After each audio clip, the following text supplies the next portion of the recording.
सर्वप्रथमे जगतर नाथ जगन्नाथ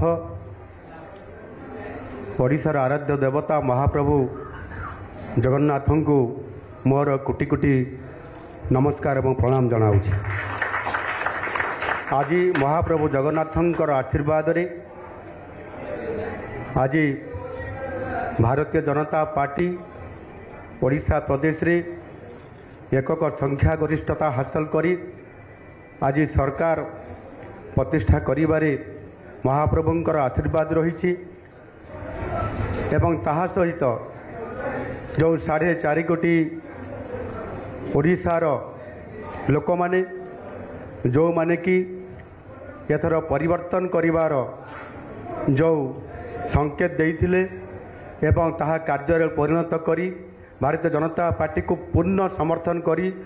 बहुमत रे विजयी करी आज भारतीय जनता पार्टी को सरकार आनिथिबारु से 4.5 कोटी ओडिया को मोर कोटि कोटि प्रणाम जनाऊँगी,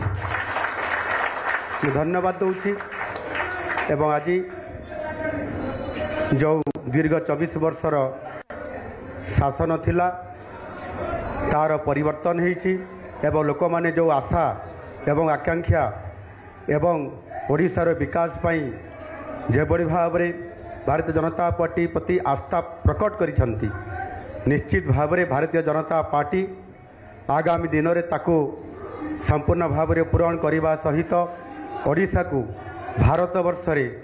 1 नंबर राज्य में परिणत करने निश्चित भाव में आज संकल्प नौछि एवं ता निश्चित भाव में आगामी दिन में ता कार्यकारी करिवो। समस्त को बहुत बहुत धन्यवाद, नमस्कार।